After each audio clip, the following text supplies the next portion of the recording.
you are going to have to make a choice. And you're going to have to make a choice that you're never going to go back. You don't have to fix yourself. You have to understand yourself. Why you process the way you do. Why you feel how you feel. Why you feel like you need to change.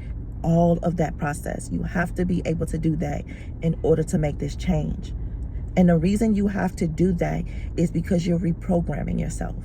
You're reprogramming your thoughts. You're reprogramming your self-talk. You're reprogramming how you healed. All of those things. It's a part of the process in order for you to do that quantum leap or whatever it is that you believe in your reason for changing. And I can say that with confidence because that's what I have experienced among other people around me who are at a certain part of life. And understand that everybody does not see life the same way. Everybody doesn't. The way you see your life is different than the way I see my life. Now, we may have some similarities, but that doesn't mean that we want the same thing. And even if that's the case, that we have some similarities, understand that I am just an example. I am not the blueprint. You're the blueprint of your life. Because only you know what you experienced, what you went through, how you process it, and the things that happen in that whole aura of things. Your brain sees it that way. Your brain sees it that way. Now, therapists and psychiatrists, all of these people who are needed, they're teaching us how to see things, bring out the why or the how or what it could be. Like, they help us kind of structure our thought process, structure our thoughts. But only we have the key to unlock that, though. Only us. And we're all going to experience it differently. Me and you can have the same therapist, but that doesn't mean that what she's doing for you, she's doing that same thing for me. We are just the examples. We are just some tools, like an information box that you have in the midst of your process. You know, you got to look at it that way. Like, we all have ideas that we have in our head of who we are, what we can be, what we can do, that whole ordeal. But it's up to us and only us to bring that out.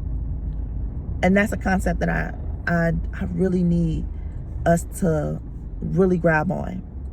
All of us want to have better. None of us want to be mentally poor, emotionally poor. To accept those trials that we experience.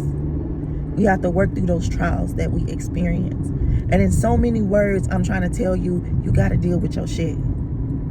You have to deal with it. Me, I have to deal with my attitude. I have to deal with that. I have to deal with that sometimes I would crash out the moment I felt like you did something to me. I have to accept that everything is not always going to be fair or go my way. But that doesn't mean that I get to get in it, get off, snap on a person, cut a person off, get quiet, shut down. Like, I can if I want to. Like, of course we all can. But what is that doing for me? How is that benefiting me? How is that helping me? We all like to say, oh, I want some emotional intelligence. Oh, I want to be this type of person. But in order for us to be that type of person, we actually got to work through the issues that we have. None of us are perfect. I always felt like I was not one of the most easiest people to deal with. And I wasn't at a point in time because I was traumatized. I was in survival mode. I was, dealing with different things. But now that I done dealt with those things and I understand why I was reacting the way I was reacting, I understand how what I did to people and how it affect people in their relationship with me, I do much better in conveying my emotions, my feelings, my thought. It doesn't mean that it's easy. It actually can be very hard. And it's hard because I can only control me. I cannot control another person. So when I convey these feelings and I talk about these things that I'm going through and that I'm experiencing, they may not see it the way I see it, or they may not even care what I'm experiencing, how I'm seeing it, or what I'm doing. And I can't stop them from that. can't stop them. But you know what? That's a part of the process. That's a part of the alignment of me trying to align myself into a life of happiness, peace, joy, function, structure, love. That's it. I don't like it all the time, but that's what it is. And people have visions of what they want for their life, and I have to respect that. That's what's hard. I have to respect that. Just keep it up. Like, keep going. Don't stop. Like, no matter how hard it gets, do not stop progressing. Do not stop that vision that you have for yourself. Don't give it up. Don't quit. Don't try not to, like, be the best that you could be because somebody else see it differently, or somebody else want differently, or somebody don't think it's the right way to go, or somebody think it's this. Like, just don't stop and just keep on going. Keep going. It's gonna be a lot of tears. It's gonna be a lot of fighting. It's gonna be a lot of just chaos in the beginning. It's gonna feel like chaos, but I promise you, once, especially that initial one, that real big initial chaos of reconstruction and fixing life and understanding you, some people do it, some people can isolate and do it, some people got to do it with partnership and with kids, and some people just, I don't know how to go through it, they just go through it.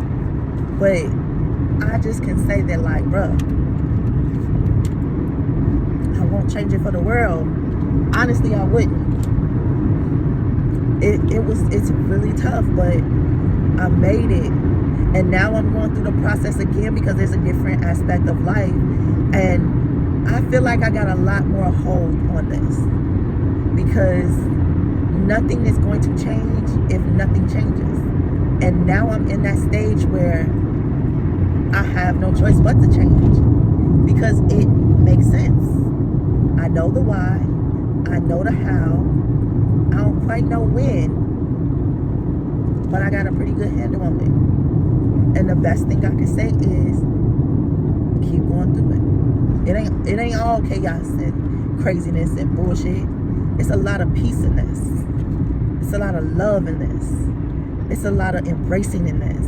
And the people that I met along the journey, they are not always here. They're not here. I have met people and they are kind of just like in my life for like a month or even one day, or I cross paths with somebody and this woman is speaking so much life into me, so much embracing because of life experience, or I meet a person at an event or something like that and they're like, hey, I noticed this. If it's okay with you, I just want to tell you this real quick. And they tell me something or they say something that I know is for me because I'm searching for it, and they probably just had the experience of it. I love it because it's like it solves the mystery of myself. It solves the chaos or the ruckus that I think I'm going through, that I'm experiencing, and that makes this journey kind of good. It makes this journey good. It makes it fulfilling. It makes it understandable. It just makes it something. It does. It makes it something. It's not all bad, I promise you. It's not all bad. I just don't want to lie to you and tell you that it's all good either. It's not a pretty, it's a very ugly fucking experience, but yeah. All right.